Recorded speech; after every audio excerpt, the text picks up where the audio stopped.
होइन घाटाको व्यापार राज्यले किन गर्ने हो भने राज्य भनेको त फेसिलिटेसन गर्ने इन्स्ट्रुमेन्ट मात्रै हो नि त। यदि राज्यले गर्ने हो भनेदेखि त 83 को 150 मा बेच्दाखेरि पनि अनि 25 रुपैयाँ घाटा कसरी हुन्छ त भने त्यो बीचको जुन त्यो ग्याप हो त्यो रकम चाहिँ कहाँ जान्छ त भन्ने प्रश्न आयो कि आएन। यता के भन्छन् आयल निगम समाप्त हुन आँटिसक्यो। अब आयल निगम नेबानी जस्तै समाप्तिको कगारमा छ। 38 अरब भन्दा बढी त्यसको ऋण पुगिसक्यो भन्ने छ। अब very soon oil Nigam is going to be collapsed like the NAC. पुँजी विकासमा के पुँजीगत खर्च कति अहिले 14% भन्ने छ। 8 महिना बितिसक्यो आर्थिक वर्षको। अनि यसले हामीलाई कहाँ पुर्याउँछ भने ओ डलर। यो सोसियल मिडियाले पनि लोकतन्त्रलाई नेताहरूले जस्तै दुरुपयोग गरेको प्रकरण हो। यसबाट मिडिया पनि फस्टाउँदैन। तत्काल राम्रो होला, दीर्घकालमा गएर त्यसले आत्मघातै गर्छ। मैले भने लोकतन्त्रमा त 5 वटा कुरा हुनै पर्छ। योग्यता क्रम, जवाफदेहिता, पारदर्शिता, उपयुक्त व्यक्ति, उपयुक्त स्थान, दण्ड र पुरस्कारको व्यवस्था। होइन भने त कसैले राम्रो काम किन गर्छ? 86 को माल 150 मा बेच्दाखेरि कसरी घाटा हुन्छ त? कहाँ जान्छ त त्यो बीचको पैसा? जस्तो अहिले चाहिँ युक्रेनमा युद्ध भइरहेछ। कतिको भनाइ के छ भने युक्रेनी राष्ट्रपति बा त्यहाँबाट पन्सिसक्यो कि कोपमा पर्ने, घानमा पर्ने, ज्यान गुमाउने कसले हो त? सर्वसाधारण निरीह सैनिक जत्था र हार्ने त देशले नै हो नि त। चतुरे नेता त पुगिसक्छ पोल्यान्ड, सिमाना काटिस। यी पनि त्यही भयो नि त। जनयुद्ध भयो, माओवादीका आम कार्यकर्ताहरू शहीद भए, अङ्गभङ्ग बेपत्ता विस्थापित भए। प्रचण्डहरू त दिल्लीमा बसेर चुस्कीका साथ जनयुद्ध गर्थे। बौद्धिक क्षेत्रको कुरा त म आफै गर्छु। मैले के पाएँ त? मलाई पेट दुख्यो, ज्वरो आयो। डाक्टरी भनाइ के छ भने ज्वरो कुनै रोग होइन, कुनै रोगको सङ्केत चाहिँ ज्वरो हो। अब चाहिँ दण्डितै गर्नु पर्यो, ध्यानले मात्रै पुगेन। होइन भने अझ हामी दुःख पाउने कुरा भयो। किनभने मान्छेको भनाइ के छ भने अझै एक टर्म चाहिँ नेपाली जनताले यो गल्ती दोहोऱ्याउँछ भन्ने छ। हरेक कुराको डस्टबिन केपीलाई बनाउने यिनीहरूको जुन कुकर्म र अपराध हो, यसलाई जनसमक्ष ल्याउने र यिनीहरूलाई नङ्ग्याउने आजको प्रमुख दायित्व बनेको छ। एमसिसी भन्ने वस्तु गरेको कसले हो? त्यो अपराधीलाई चाहिँ नङ्ग्याउन भन्ने मैले कुरा गरेको। उनी ल यसैमा भनौँ न, ल यो कसले गरेको त एमसिसी? ल भन्नु त। डाक्टर साहब स्वागत छ। ल हस्, धन्यवाद। डाक्टर साहब, यो पछिल्लो दिनमा फेरि यो विषय चर्चामा आयो। संसदको चुनावको, स्थानीय तहको चुनावमा अब केन्द्रित हुनुपर्ने बेलामा गठबन्धनभित्र पनि यो विषय प्रवेश गरेको र आजै सरकारका मन्त्रीले पनि अब एमाले यस्तै गरिराखे, अब अर्ली इलेक्सन भन्ने कुरा गरेका छन् र काङ्ग्रेसका महामन्त्रीले पनि त्यो कुरा अभिव्यक्त गरेका छन्। यो स्थानीय तहको चुनाव टार्ने खेल भयो भनेर एमालेका नेताले प्रतिक्रिया दिएका छन्। के भइरहेको छ डाक्टर साहब यो राजनीति? अनि यो त आफ्नो अनुकूल विषयलाई बनाउने। अब निर्वाचनको सन्दर्भमा गठबन्धन त स्थानीय निर्वाचनको पक्षमा थिएन। ऊ या त मङ्सिरतिर लैजाने, होइन भने उताको चुनाव तानेर सङ्घीय संसदको यता तान्ने, यताको टालेर उता लैजाने र एउटा फ्युजिङ डेट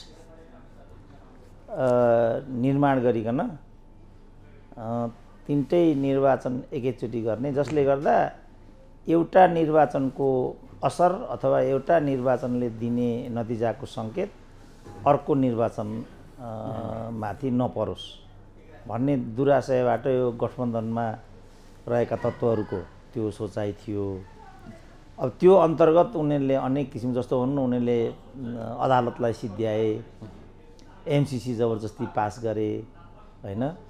अब उनीहरूका सबै हरकतहरू चाहिँ गठबन्धनको दुराशय अनुकूल परिलक्षित छन्। त्यसकारण मैले हिजै के भनेको थिएँ भने जो वास्तविक प्रतिगामी सोच भएका मान्छे चाहिँ यिनीहरू नै, किनभने यसको नायिके चाहिँ शेरबहादुर हुन् जसको विगतै प्रतिगामी छ। केपी ओली त अग्रगमनको लागि 14 वर्ष सेन्ट्रल जेल बसेका मान्छे हुन्। केपी ओलीको त त्यो विगत छ। तिनकै टाउकामा चाहिँ प्रतिगामीको आरोप लगाइदिने हदको यिनीहरूले जुन मुहिम चलाएका थिए। मैले हिजैदेखि भनिआएको थिएँ नेपालको राजनीतिमा वास्तविक प्रतिगामी सोच भएका मान्छे चाहिँ यिनीहरू हुन्। केपी ओली त खालि स्वेच्छाचारी र अहङ्कारी आत्मकेन्द्रित व्यक्तिवादी दम्भी शासक मात्रै हुन्। उनलाई सजाय दिनु अपेक्षित छ। उनी आलोच्य छन् तर उनी प्रतिगामी होइनन्। अब यिनीहरू तुलनात्मक उदार छन्, समन्वयकारी छन् तर सत्ताखोर हुन् यिनीहरू। यही दुई प्रवृत्तिको बीचको कोपमा नेपालको संविधान पर्यो, नेपालको राजनीति पर्यो। पछिल्लो पटक निर्वाचनको प्रसङ्ग पनि पर्न पुग्यो भने त्यो मेरो लागि चाहिँ कुन ठुलो कुरा हुँदैन। अब हेर्दै जाउँ के हुन्छ।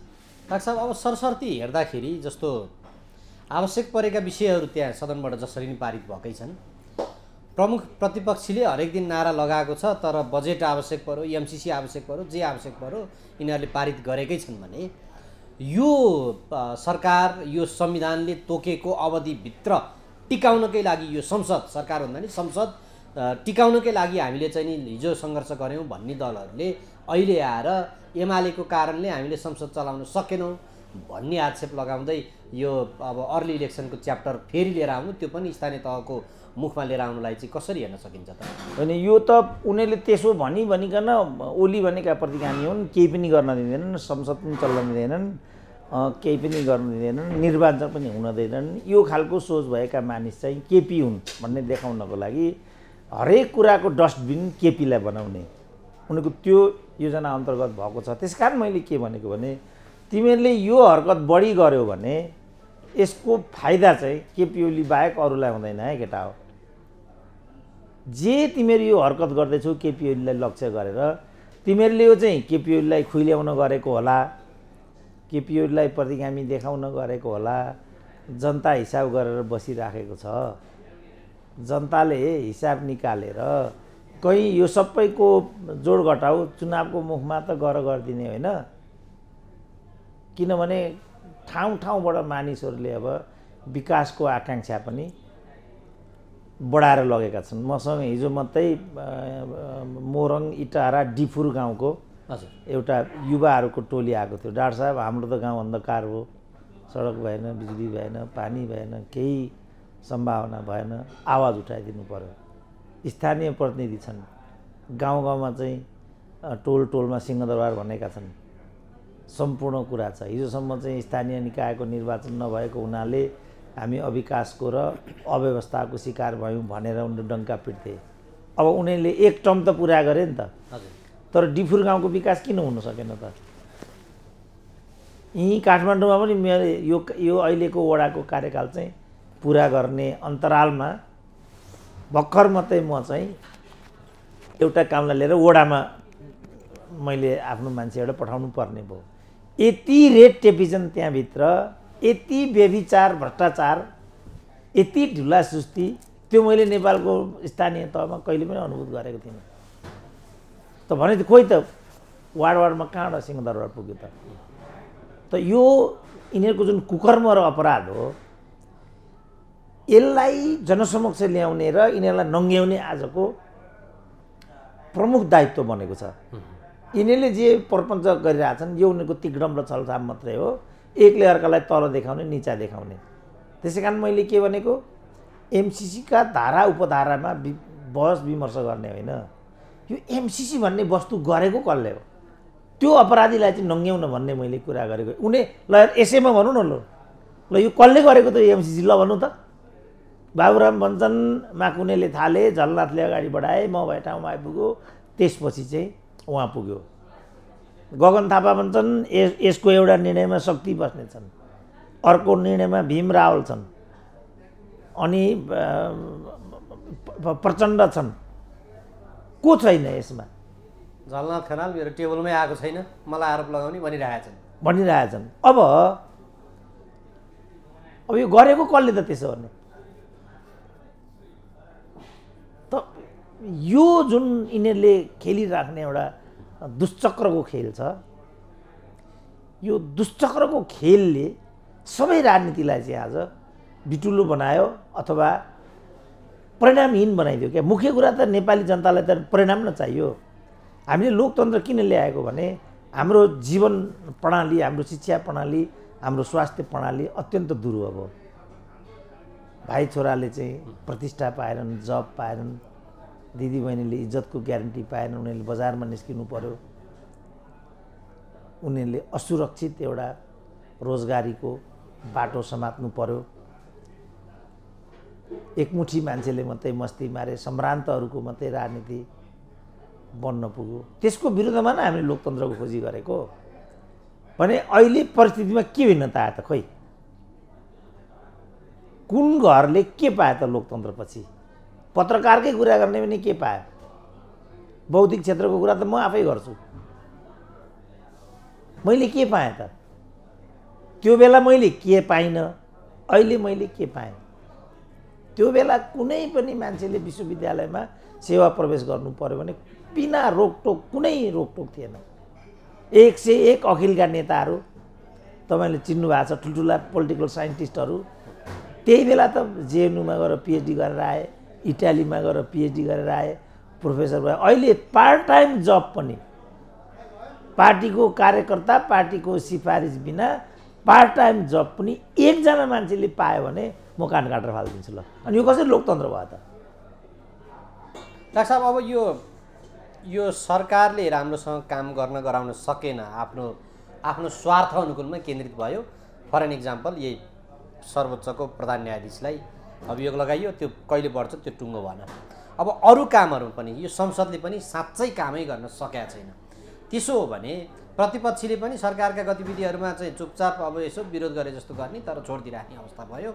अब यो जुगाको लडाइँमा यो राखिराख्नुभन्दा साँच्चै यसलाई विघटन गरिदिएर चुनावमा गए कसो होला त भन्ने पर्सपेक्टिभबाट हेर्दा कसो होला? त्यो गर्ने बित्तिकै केपी ओली भाटामा पुगिहाल्यो नि त। यो त केपी ओलीको माग भयो नि त। अब हिजै भने नि त हाम्रो यो केपी ओली क्याबिनेटमा एकजना भट्ट भन्ने मन्त्रीले, यसले पनि के पुष्टि गर्यो भने संसद विघटनको प्रस्ताव चाहिँ सही थियो। अब यथार्थमा संसद विघटनको प्रस्ताव त सही थिएन, त्यो त गलतै थियो नि त। गलतलाई हामीले गलतै भन्नु पर्यो नि। मुख्य कुरा संसद विघटनको दुष्चक्र किन देखा परेको थियो, यो हो नि त। अब यसको त्यो रुट चाहिँ ओली र प्रचण्डको सत्ता कलहमा जान्छ, त्यहाँ गएर ठोकिन्छ नि त यो। त्यसमा माकुनेले च्याखे थापेको कुरा हुन्छ। त्यसकारण र संसद चाहिँ कोपमा पर्यो। अब यहाँ आरोप के भयो भने यो सम्पूर्ण केपी ओलीको कारणले गर्दा मात्रै भयो, किनभने उनी प्रतिगामी थिए। गठबन्धनवादीको तर्क यो भयो। केपी ओलीको तर्क चाहिँ के भयो भने कुनै पनि काम गर्न दिएनन्। कामै गर्न नदिइसकेपछि जनतामा जानु कसरी चाहिँ गैर लोकतान्त्रिक हुन्छ? केपी ओलीको कुतर्क चाहिँ यो भयो। यी दुईटै त दुराशयपूर्ण तर्कहरू हुन् नि त। गठबन्धनवादीले पनि कुनै राम्रो कुराको लागि प्रतिगमनको नारा उठाइराखेको होइन। केपी ओलीले पनि जनतामै जानको लागि कुनै राम्रो आशयबाट संसद विघटन गरेको होइन। वास्तवमा यिनीहरूले पनि सत्ता अस्थिरता, आफ्नो सत्ता स्वार्थको लागि सत्ता अस्थिरता खडा गरेकै हुन्। उनले पनि त्यसबाट बच्नको लागि हाउस विघटन गरेकै हुन्। अब यसमा नेपाली जनता कहाँ छ त? प्रश्न यो भयो। अब डाक्टर साहब, यो प्रसङ्गमा त फेरि पनि यो राजनीति त तरल रूपमा रहने नै भयो।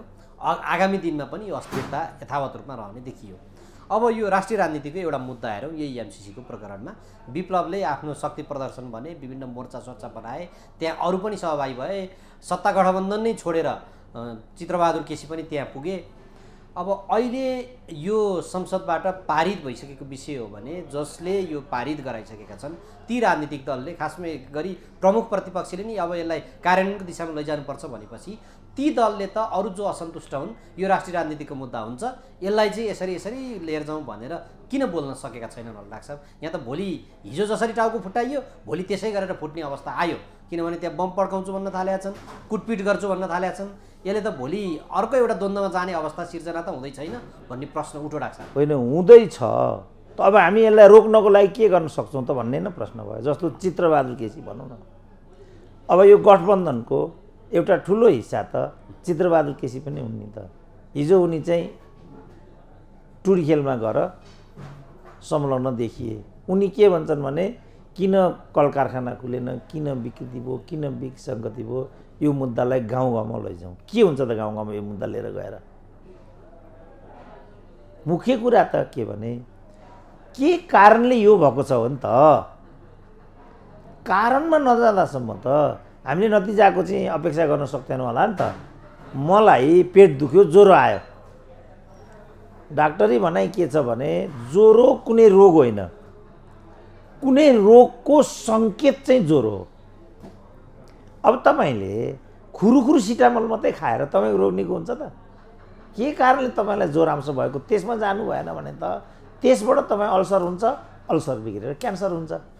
अब राजनीतिमा पनि यही त भयो नि। 7 देखि 17 सम्म नेपालका राजनीतिक दलहरूले यही हरकत गरेको हुनाले न 17 साल भएको थियो। त्यसपछि 17 देखि 47 सम्म चाहिँ राजाले स्वेच्छाचारी शासन गरे। 47 मा बहुदलीय व्यवस्था चाहिँ पुनर्स्थापित भयो। तर 7 देखि 17 को दुष्प्रवृत्ति त रोकिएन। गिरिजाले 3 वर्षमा हाउस विघटन गरे। त्यसपछिका घटनाचक्रहरूमा त तपाईँहरू आफै साँची हुनुहुन्छ। त यो प्रवृत्तिमा त केही पनि फरक छैन। तर पटक पटक एकले अर्कालाई लोकतन्त्रको मसिया भनेर एकले अर्कालाई दोषारोपण गर्यो। यो पनि त जिउँदो सत्य छ नि त। त यसलाई कसरी दुरुत्साहित गर्ने भन्ने प्रश्न हो। र मैले के विचार गरेको, मैले के भनिदिएको भने जनतामा जानुको विकल्प हुँदैन लोकतन्त्रमा। जनतामा जम, जनताले न्याय गरौँ, सही निसाब गरौँ, र यो सब हुनमा जसले गलत भूमिका खेलेको छ उनीहरूलाई दण्डित गराइदिउँ। अब दण्डित नगराउने भने तपाईँ झोला बोक्नको के विकल्प छ त? मेरो भनाइ यो छ। अब जनतामा जानेहरूले नि डाक्टर साहब, जस्तो यही सुरुकै प्रश्नमा फेरि हामी पर्खिहाल्यौँ, जनतामा जानेहरूले सत्ता गठबन्धन पहिला संसदको, किन उनीहरूले अर्ली भन्नुको अर्थ पहिला संसदमा आफ्नो चाहिँ शिर सुरक्षित गर्ने भन्ने कुराहरू जस्तो देखिन्छ। खास गरी नेकपा माओवादी र एकीकृत समाजवादीलाई चाहिँ यो चासो परेको देखिन्छ। र यसै प्रसङ्गमा चाहिँ यो चमेराहरू चुनावमा चाहिँ काङ्ग्रेस रूपी हात्तीको कानमा ओत लाग्न खोज्दैछन्, हामी सजग हुनुपर्छ है भनेर काङ्ग्रेसका युवा नेता धनराज गुरुङले बोलेका छन्। उनीहरू कुनै पनि हिसाबमा त्यो चाहिँ कोल्याबोरेसन भएर गठबन्धन गरेर जान खोजेको जस्तो चाहिँ देखिँदैन। त्योभन्दा अगाडिको अभिव्यक्तिले पनि। तर प्रचण्ड माधवलाई त त्यसको विकल्प पनि देखिँदैन। आगामी दिनमा कसरी अगाडि बढ्ला त राख्छ यो प्रसङ्ग चाहिँ? त्यो त कसरी अगाडि बढ्छ भने यो चमेराको कुरा जुन धनराज गुरुङले गरे तपाईँ भन्नुभयो, त्यस धनराज गुरुङको पार्टीको नेतालाई आखिरी खुदा न खास्ता प्रधानमन्त्री बनाइदिएको त यही गठबन्धनले हो। यो गुण त शेरबहादुरले बिर्सिने भन्ने कुरै छैन। त्यसकारण उनीहरूले बीच बचाउको एउटा उपाय के निकाल्छन् भने जो कथित चोटीका नेता छन् गठबन्धनभित्रका, जसले चाहिँ आफ्नो राजनीतिक एउटा भविष्य देखिराखेका छैनन् र उनीहरू गठबन्धनको राग अलापी राखेका छन्। पार्टी फुटाउने जस्तो अपराध पनि उनीहरूबाट भइराखेको छ।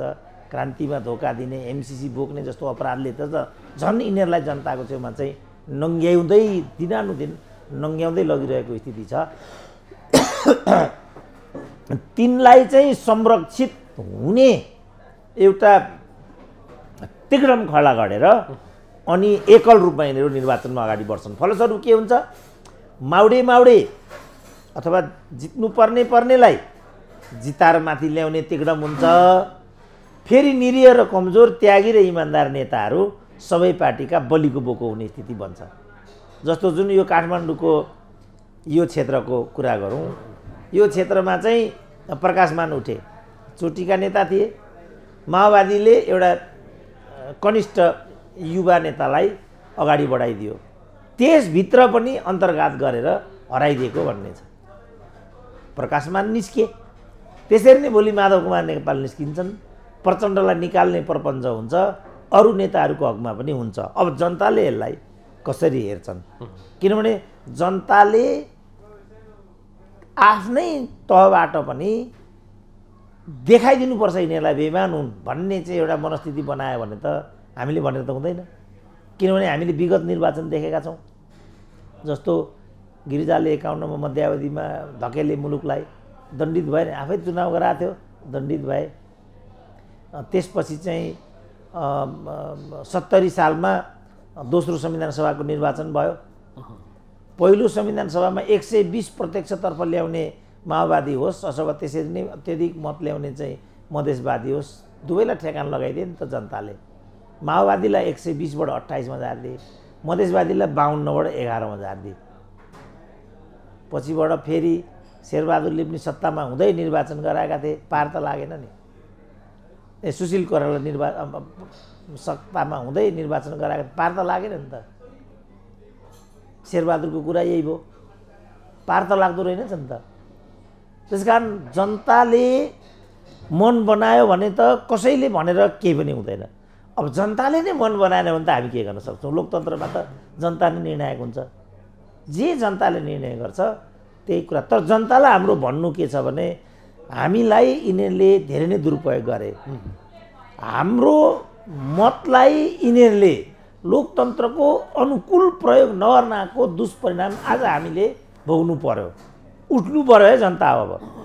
र हाम्रो मतलाई दुरुपयोग गर्ने, हाम्रो मतको वैधानिक एउटा लाइसेन्स लिएर गएर हामीमाथि नै कुशासन गर्ने जुन यिनीहरूले लामो समयदेखि खेल खेलिआए, कहिले प्रतिगमनको नाममा, कहिले दुई तिहाईको नाममा, कहिले वाम एकताको नाममा, कहिले गठबन्धनको नाममा, यसलाई अब हामीले राम्रोसँग चिन्नु पर्यो।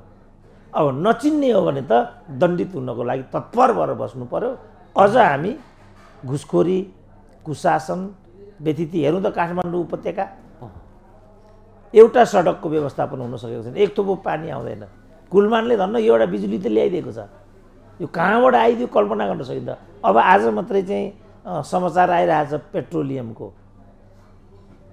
86 रुपियाँ पर्ने पेट्रोललाई 150 रुपियाँमा बेच्दाखेरि पनि कति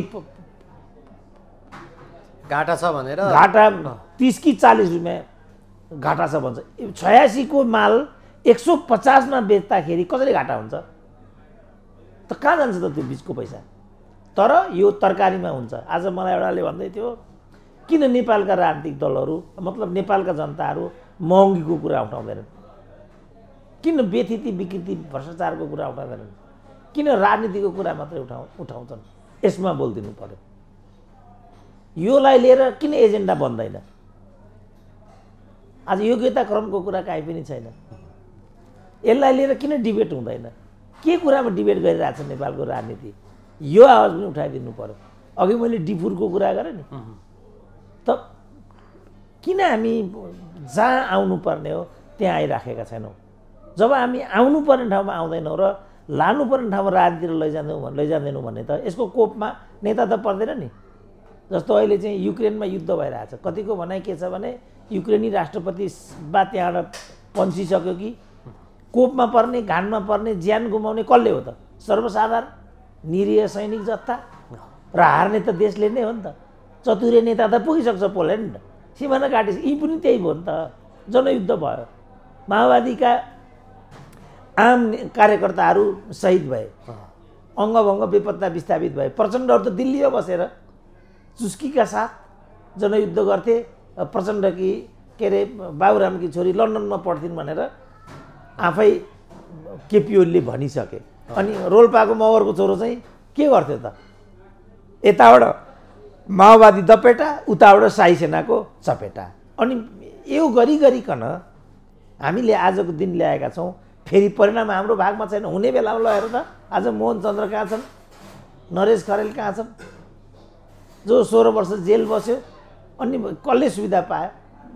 को कालो गाडीमा हिँड्छ, कसले पद पाउँछ? हेरौँ त ल, सबै हेरौँ न हामी। कसैकी छोरी, कसैकी बुहारी, कसैकी स्वास्नी, कसैकी सासू।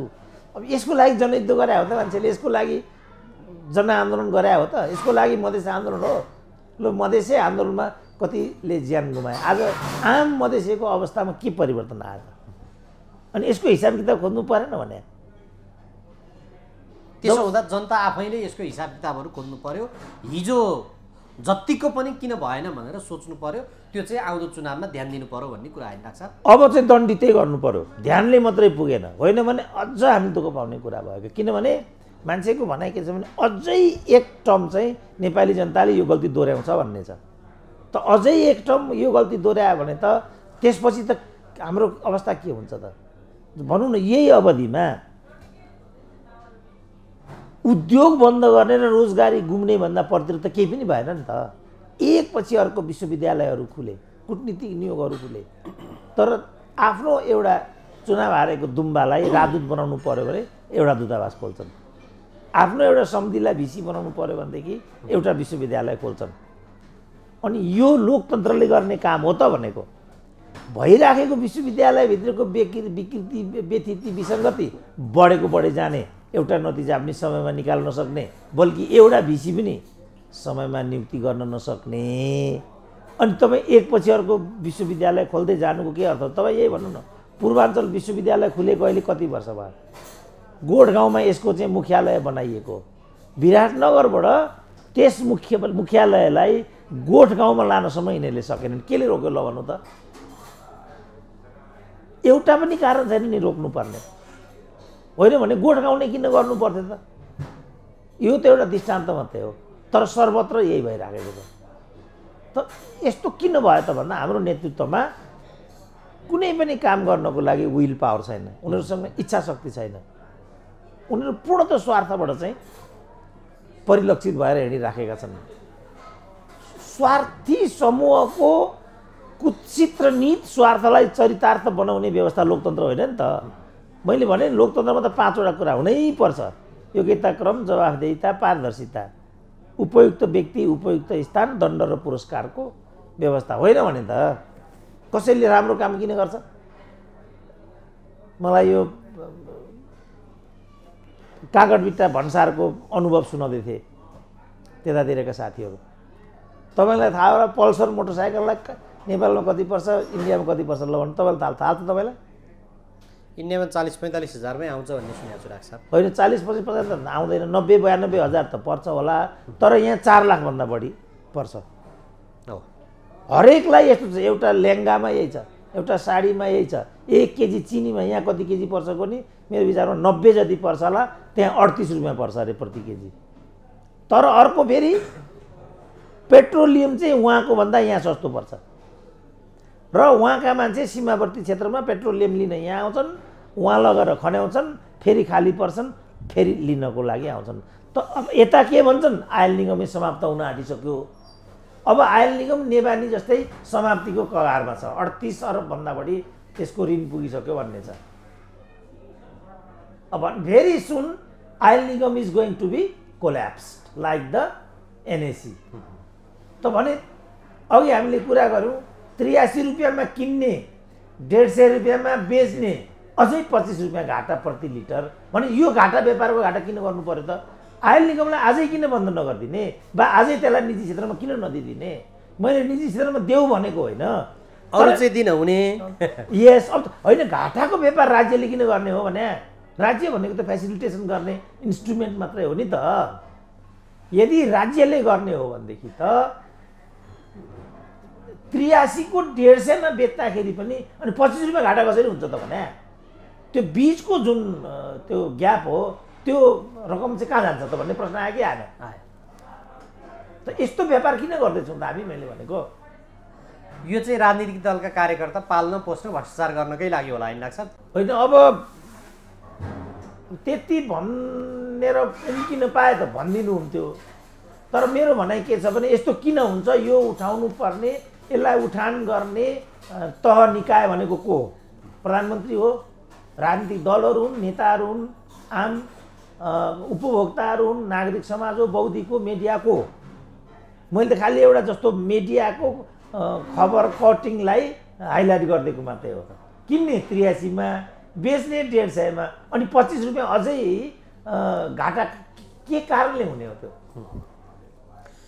अब यो यो यो विषयमा त सम्बन्धित निकायले ध्यान दिनु पर्ला डाक्टर साहब। म अहिलेको प्रसङ्गमा आउँछु। यो एमसिसीलाई लिएर जुन एउटा कित्ता अर्को निर्माण भयो डाक्टर साहब, अब त्यो कित्ताले यो यो यो देशभित्र भोलि एउटा द्वन्द्वको बीजारोपण गर्ने, यहाँ नेपाली नेपाली फुटाउने, अब दिनकै चाहिँ नि भाषण चुनावहरू त्यो त्यो भाषणबाजी गर्दै जाँदाखेरि त्यस्तो खालको परिस्थिति सिर्जना हुने अवस्थामा यो मूल पार्टीभित्र रहेका राजनीतिक दलका नेताहरूले खेल्नुपर्ने भूमिका चाहिँ के हो त डाक्टर साहब? होइन उनीहरूले त जुन हामीले विषयवस्तु उठायौँ, जुन विकृति विसङ्गतिको हामी कुरा गरिरहेछौँ, त्यसलाई चाहिँ सत्यापन गरिदिनु पऱ्यो, त्यो कुरालाई सुनिदिनु पऱ्यो। किनभने अहिलेको अवस्थामा जुन राजनीतिक प्रणाली हामीले अपनाइरहेका छौँ यसको विकल्प तत्काल देखिँदैन। अब खालि अराजकता र व्यथिति मात्रै सिर्जना गरेर अस्तव्यस्तता मात्रै बढाइदिनु हाम्रो पनि बहादुरी हुँदैन। कि आम रूपमा नै जनताले यसलाई सुनिदिनु पऱ्यो, होइन भने नेतृत्व चाहिँ सुध्रिनु पऱ्यो। जनताले पनि आफूलाई नौकास्ने, नेतृत्वले पनि यसलाई नसुनिदिने हो भने त अझ अप्ठ्यारोमा हामी पर्दै जान्छौँ नि त। एमसिसी हाम्रो आँखाको अगाडि छ नि त। आखिर एमसिसी ल्याएको त नेपाली जनताले पनि न बौद्धिकले हो न मिडियाले हो। अब एमसिसी त आयो नि त। अब आइसकेपछि अब एमसिसीलाई लिएर नै राजनीतिक शक्तिका बिचमा चाहिँ ध्रुवीकरण स्थिति देखा पर्यो। राजनीतिक दलहरूभित्र त्यो देखा पर्यो। अब यो ध्रुवीकरणले ल्याउने जुन विषम स्थिति हो, त्यो विषम स्थितिले चाहिँ कहाँ पुर्याउँछ त देशलाई? त यसको जवाबदेही त कसैले लिनुपर्छ कि पर्दैन त? किन एमसिसी गरेका थियौ हिजो? के कारणले यति चाहिँ अन्य मनस्कताहरू पैदा भए? के कारणले गर्दाखेरि यस विषयमा हाम्रो मुलुक चाहिँ क्लियर कट उनीहरूले जसले ल्यायो उसले भनिदिनु पर्यो यो मैले ल्याएको हो र यो यस कारणले ल्याएको। यसमा तपाईँ आश्वस्त भइदिए, जस्तो गगन थापाले भने नि, मलाई मुडे हुन्छ, सर्वस्व गरे हुन्छ, थानकोट कटाए फरक पर्दैन। यसलाई हामी भर गरौँ न त एकपल्ट। किन लडाइँ गर्नु त? अब हामीले सम्पूर्ण रूपमा यसको जिम्मेवारी गगन थापालाई दिउँ र 5 वर्षभित्रमा यसको परिणाम पर्ख्यौँ। किन हामीले त गरिसक्यौँ नि। यो गरेको कुरामा हामीलाई सहमति छैन भने जो एमसिसीको पक्षमा छ आउने निर्वाचनमा डाँडा कटाइदिउँ त भइहाल्यो नि। त्यसपछि 2/3बाट हामी एमसिसी बदर गरिदिउँ, सिद्धियो नि त कुरा। तर त्यो दिशामा जाने पनि देखिँदैन। त्यहाँ पार्टीभित्रै बस्ने, विरोध गर्ने, खुट्टा तान्ने मात्रै अवस्था आयो। अब तपाईँले सोध्नु कसले यो गर्यो, किन यो गर्यो, के गर्नु पर्यो? अब यसको त जवाब योभन्दा अर्को हुन सक्दैन। मैले एउटा दृष्टान्त दिएँ, जस्तो आयल निगमको कुरा यहाँ प्रयुक्त हुन्छ, नेवानीको कुरा यहाँ प्रयुक्त हुन्छ, कूटनीति।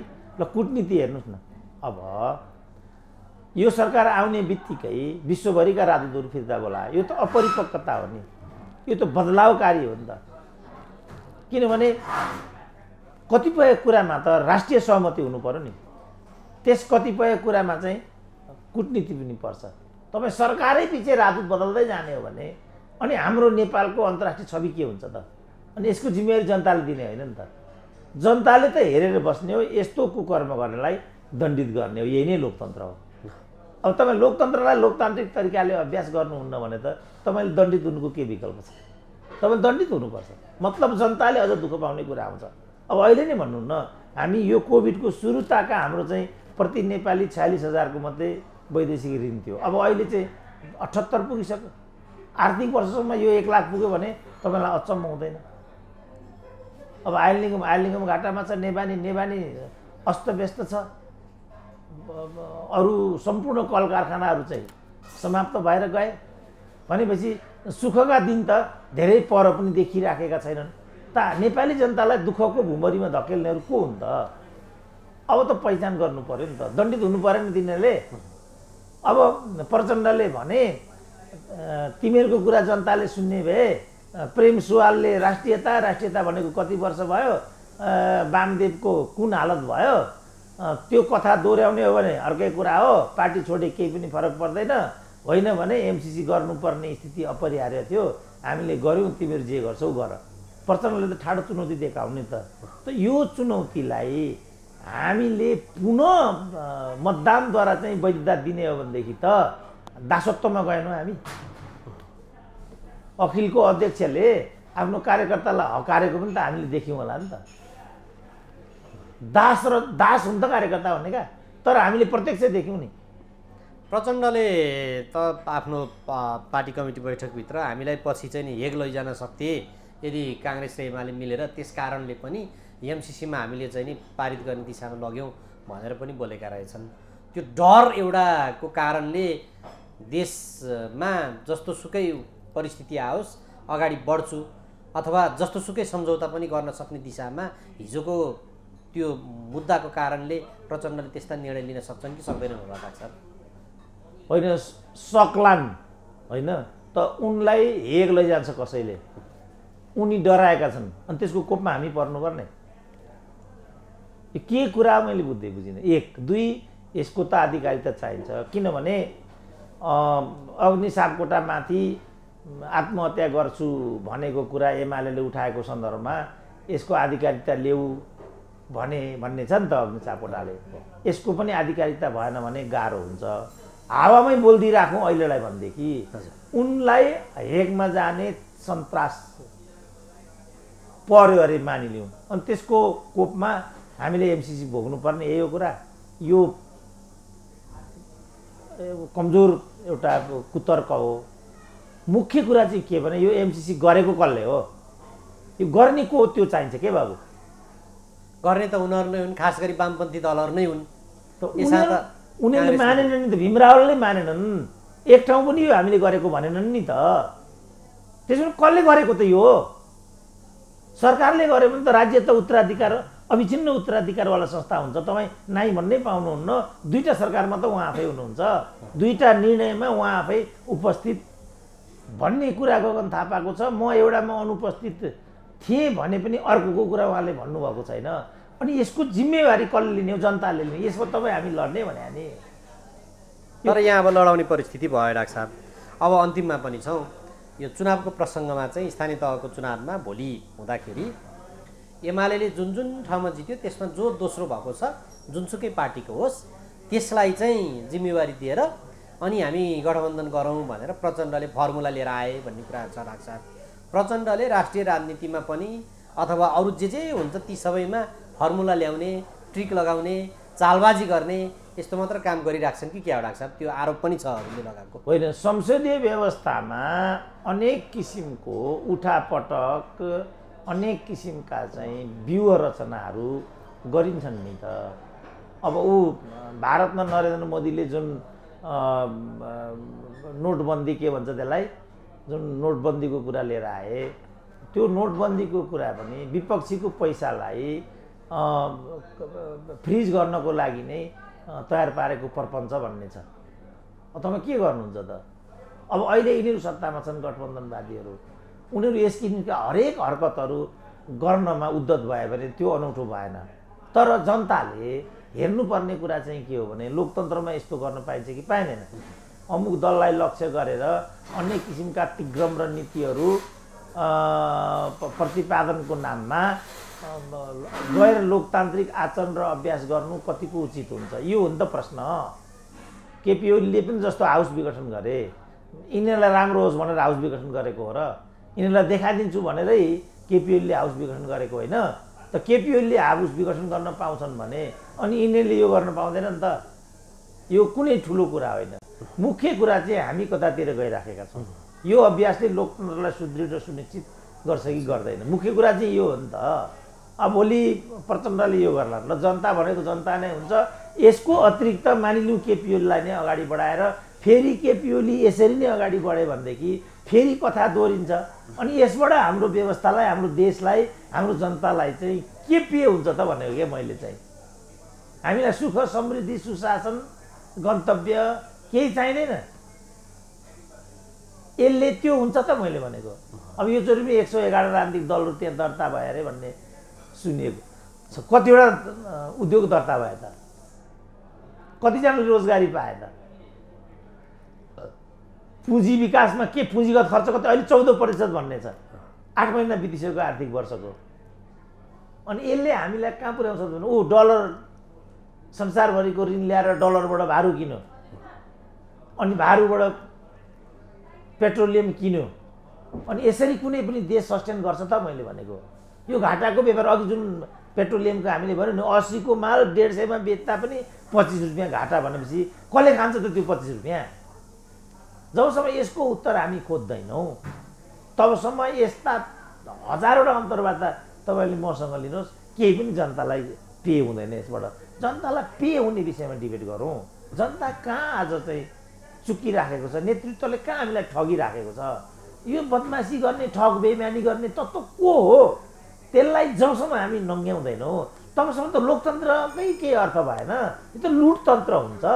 लुटतन्त्रले त कहिले पनि कसैलाई पनि गन्तव्यमा पुर्याउँदैन, जनतालाई चाहिँ समृद्धि दिँदैन।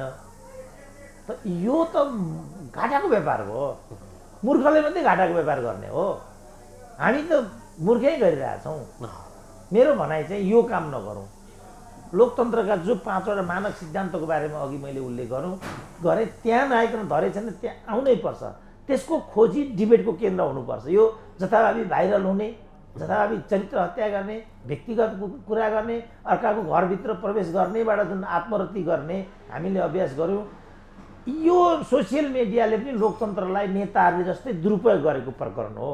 यसबाट मिडिया पनि फस्टाउँदैन, तत्काल राम्रो होला, दीर्घकालमा गएर त्यसले आत्मघातै गर्छ, कसैलाई पनि राम्रो गर्दैन। त्यसकारण मेरो भनाइ के भने सबैलाई राम्रो हुने, दीर्घकालमा राम्रो हुने, देश जनतालाई राम्रो हुने।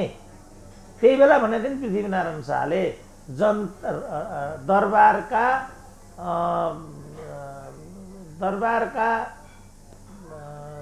धन भन्याका रैतान हुन्, रैती धनी भया दरबार धनी हुनेछ अथवा बलियो हुनेछ।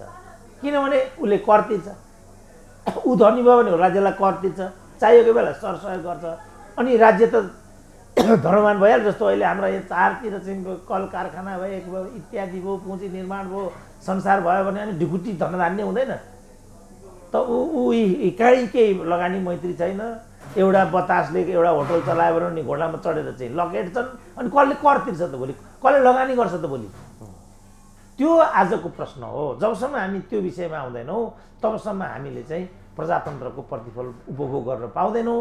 प्रजातन्त्रलाई वाञ्छित रूपमा उपभोग गर्ने बाटोमा जाउँ भन्ने चाहिँ मेरो मुख्य मनसाय हो। हुन्छ डाक्टर साहब, विचार र समयका लागि आभार व्यक्त। ल, धन्यवाद।